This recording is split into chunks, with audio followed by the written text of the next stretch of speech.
En los próximos minutos, usted va a compartir con nosotros un espacio donde nos acercaremos a la ciencia a través de un lenguaje al alcance de todos.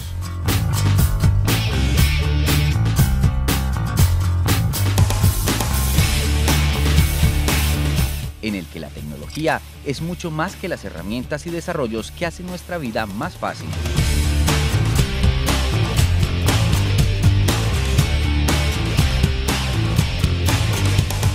Aquí encontrará historias y personajes que participan y se articulan activamente para el bienestar de nuestra sociedad. Bienvenidos a Contraseña, un programa del Instituto Tecnológico Metropolitano. Hola y bienvenidos a Contraseña. En el Foro de Inclusión, Género y Diversidad Sexual que se llevó a cabo en el Instituto Tecnológico Metropolitano, les presentaremos la ponencia sobre cómo el género aporta elementos para la construcción de un mundo mejor. Esta ponencia fue desarrollada por la directora del Instituto Humboldt, Brigitte L.G. Baptiste. Este es Contraseña, una producción del Instituto Tecnológico Metropolitano.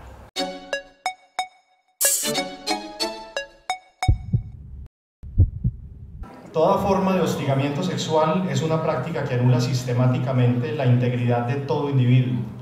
Es la negación absoluta del diálogo y el consenso. En términos generales, una práctica totalmente reprochable. El problema está en que dicha práctica en Colombia, si bien es penalizada por la ley, culturalmente es aceptada, y por tal razón los victimarios nunca reciben su respectiva sanción. Para mí es un placer presentarles en esta primera ponencia de la tarde a la doctora Brigitte L.G. Baptiste, directora del Instituto Alexander von Humboldt, quien compartirá con nosotros su exposición cómo aporta el enfoque de género elementos para vivir en un mundo mejor.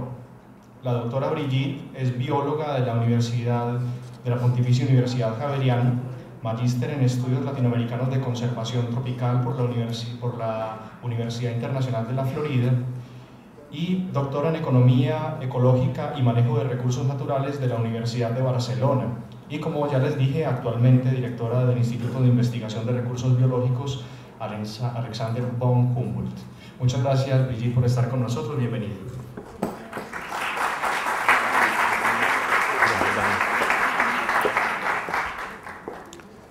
Bueno, muy buenas tardes a todas, a todos. Muchísimas gracias al Instituto por esta calidez con que me han acogido, por el cariño que me han ofrecido durante mi visita. Y pues espero realmente contribuir con el objetivo del evento. Me alegra mucho verlos también acá reunidos. Me gustó muchísimo cuando me invitaron a esta charla la pregunta, porque para mí ha sido una parte esencial de mi vivencia como persona, de mi autodescubrimiento, entender que aceptar hablar, considerar de género, realmente está haciendo de mí la persona que soy. Reconocer preguntas complejas a lo largo de la vida respecto al género me ha ido llevando a ser una mejor profesional, creo yo, que a ser una persona más tranquila, a ser una persona que se puede dedicar a pensar y a vivir de otra manera sin estar encarcelada, diría yo, en preguntas que a veces son también un poco impuestas. Una parte importante de mi trabajo desde hace años es la ecología del paisaje, y mi preocupación y mi interés académico ha ido pasando de la ecología pura hacia el análisis de las transformaciones ecológicas. El análisis del cambio de los ecosistemas, sobre todo con el ánimo de entender cuáles son los cambios perjudiciales, los cambios que ambientalmente son negativos, nos ponen en riesgo, generan pérdida de biodiversidad, etcétera, etcétera. Y por eso me enfrento, digamos, a situaciones en las cuales uno empieza a mirar el paisaje, que es un concepto que todos, digamos, manejamos y conocemos, un concepto que proviene del arte, de la historia del arte, de la estética, y como en este caso, pues una isla volcánica japonesa absolutamente espectacular, Es una isla además habitada, tiene sus procesos de transformación producidos por los seres humanos, pero también tiene, no sé si por la luz se vea, pero una erosión marítima que tarde o temprano acabará destruyendo la isla, a menos que este cráter central vuelva a hacer erupción, pero se lleve por medio a la gente. Entonces, las personas en este paisaje viven en relativa tranquilidad, pero también en estado de alerta, como casi todo en el Japón. ¿Qué tanto los seres humanos somos actores, somos los agentes que transformamos el paisaje? ¿Y cuál es el grado de transformación permitido, el grado de transformación óptimo, el grado de transformación adecuado para seguir viviendo y seguir existiendo en este planeta a largo plazo, que es como la pregunta del desarrollo sostenible? Este es un paisaje nariñense, una foto de Flickr de Luis Ponce Muñoz, y son estos paisajes de montañas absolutamente idílicos, pero definitivamente también son completamente humanos, son paisajes construidos a lo largo de generaciones, de transformar los bosques andinos en territorios campesinos. Y fíjense que uso reiterativamente la palabra transformar, que es una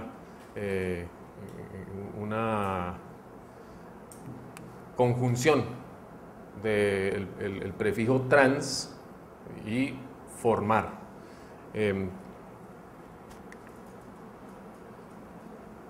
Un parque ecológico en una ciudad japonesa, donde ya el nivel de transformación ecológica es radical, donde incluso estamos hablando de hay que rediseño urbano para poder recuperar ciertas condiciones de digamos, entre comillas, naturales. Pero pues no hay nada más artificial que esto, pero al mismo tiempo es un intento de rehacer ciertas cosas. Lo planteo porque en general considero que la reflexión de género nos debe llevar hacia esa misma pregunta.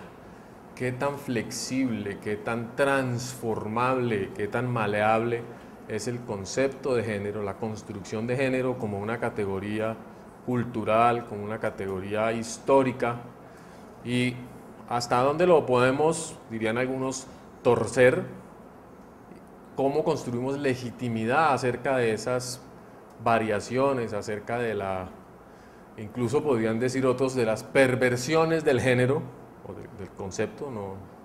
Y cómo juzgamos lo permisible y lo deseable para a partir de ahí hablar de inclusión, exclusión, fronteras, cómo transformamos las experiencias de género, en qué las transformamos.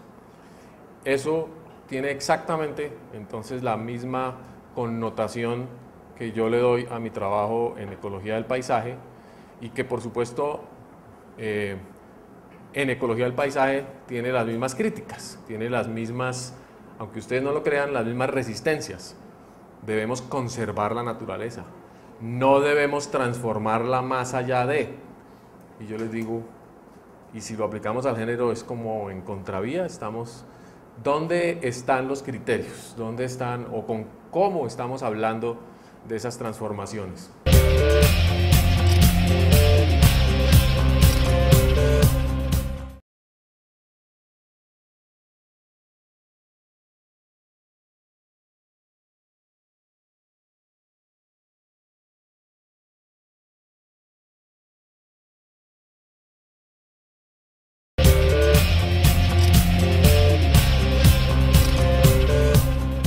Esta conferencia tendrá 4 temáticas principales. En la primera nos hablará de su propia experiencia en la transformación de género. La segunda sobre las nociones de naturaleza. La tercera sobre hacia dónde nos lleva la transformación. Y la cuarta hablaremos de lo cotidiano y la responsabilidad. No hay nada más evidente que el cambio. Lo enfrentamos todos los días. Simplemente por la senescencia, el crecimiento, biológicamente hablando, tenemos cambios en cuestión de minutos, ciclos de horas, de días, meses, años e historias de vida de muy distinta índole. Sin embargo, pareciera que cambiar implica una especie de resistencia mental para conservar algo en medio del cambio. Retener probablemente la identidad, retener aquellos componentes que hacen que yo siga siendo yo a pesar de haber cambiado. Pensaba esta mañana, mientras me mostraban en el museo a Lucy y a los ancestros que tenemos, de cómo hemos cambiado, pero al mismo tiempo tenemos el mismo cerebro que tenían estas personas o nuestros antepasados. La capacidad intelectual no ha cambiado en los últimos 300.000 años o millón de años. Sin embargo, solamente en los últimos 10.000 años tenemos lenguaje, por ejemplo. Al mismo tiempo, yo me imagino hace 20 años y digo, yo jamás querría volver a ser la persona que fui hace 20 años. Es más, no me acuerdo de muchas cosas, seguramente porque ya no me producen gozo, porque ya no me siento identificada con esos momentos, pero no me arrepiento tampoco de que hayan sucedido. Al fin y al cabo, lo importante es cómo ahora en el presente yo recapitulo y simbolizo todo lo que fui en el pasado. Pero eso, ¿qué actitud me define para seguir cambiando? Es decir, ¿por qué no se queda donde está? ¿Por qué no para? ¿Sí? En ecología hay como una demanda permanente, o me imagino que en psicología, en todas las disciplinas, para decir, ya terminó algo, ya lo completó, ya acabó, y hay ciertas tareas, digamos, que tienen su principio y su fin, pero sabemos que la vida, el principio y el fin son nacimiento y muerte, pero uno está todo el tiempo, digamos, planteándose, ahora ya soy feliz, ahora ya hice lo que tenía previsto hacer. Es bastante paradójico, porque somos cuerpos en movimiento, y es lo que quiero destacar. Estamos envejeciendo, y no es nada negativo, al contrario, estamos madurando. Todas esas metáforas de la agricultura son muy aplicables a esta noción. Pero entonces, ¿qué clase de pedagogía derivamos nosotros de la conciencia del cambio permanente de las cosas? A nosotros ya nos enseñaron, eso ya lo debemos saber desde hace mucho tiempo, qué significa ser mujer y qué significa ser hombre. Eso se tuvo que haber resuelto en sus historias personales a los 2 años de edad, a los 3 años de edad, y esos atributos, incluso en el inconsciente, ya debieron quedar establecidos. Por tanto, ya aprendieron. Agradezcan que aprendieron bien y hoy en día no están perturbados por no saberlo.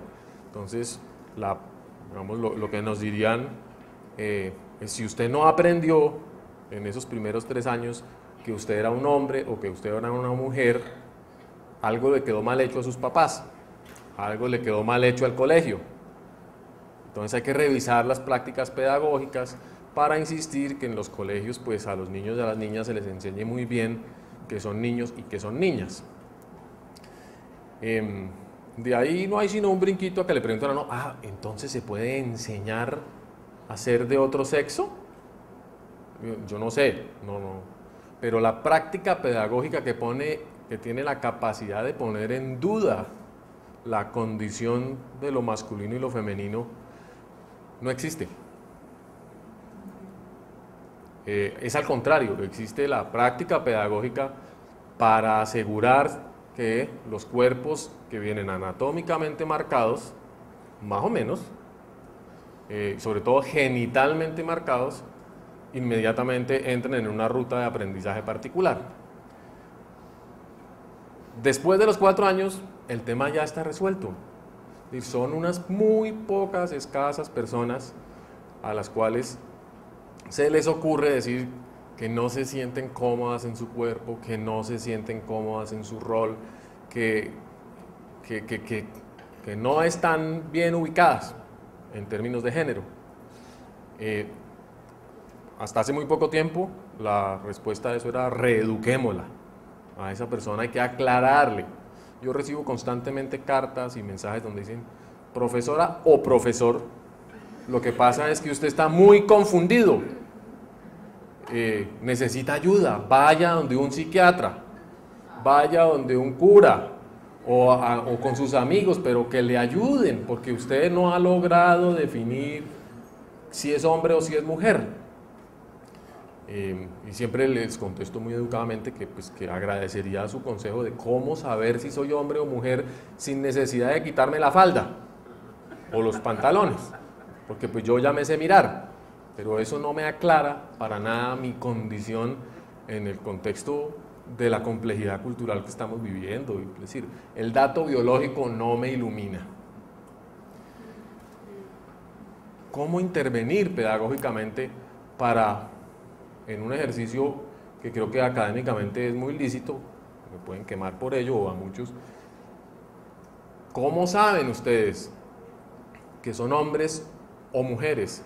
¿Y cómo saben aún si quieren seguirlo siendo? Si quieren seguir siendo vistos como hombres como los que han venido siendo, o como mujeres como las que han venido siendo, o como cualquier cosa que venga del pasado. Yo les quiero preguntar de aquí, ¿cuántos son ingenieros o están estudiando electricidad? Y dentro de 2 años volver a preguntarles, ¿y cómo les fue? Y decir, no, profe, yo de eso me aburrí, ahora estoy dedicada al teatro. Ah, bueno. ¿Y cuántos van a decir, yo no quería, pero es que no pude, me tocó seguir porque es que mi familia, porque es que el trabajo, porque es que no tuve la libertad de dejar de estudiar electricidad para dedicarme a lo que siempre me ha gustado, que son los fósiles y la paleontología? ¿Cuántos de nosotros estamos atrapados en cuestiones tan sencillas y que aparentemente solucionamos hace mucho tiempo?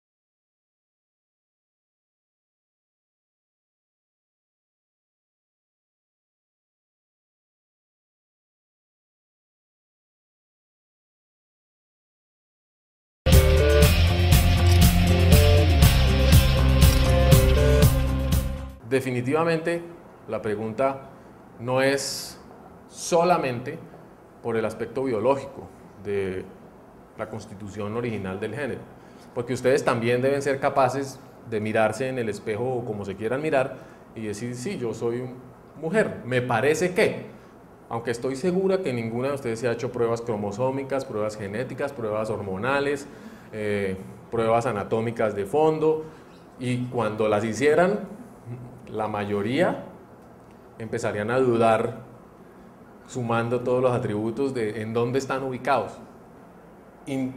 Indudablemente que de lo que tenemos que darnos cuenta es de que nuestros cuerpos se ponen en juego todos los días para ser entendidos como, porque tampoco le estamos levantando la falda o bajándole el pantalón a la gente en la calle para saber qué es. No somos como los perritos que se dan la vuelta oliéndose rápidamente. Dicen, ah, usted es fulano de tal barrio, de tal zona, porque pues, la memoria genital es olfativa. Y ya, con eso resolvemos todo. En la sociedad tenemos decenas de símbolos, de espacios de intercambio de identidad, que son con base en los cuales interactuamos.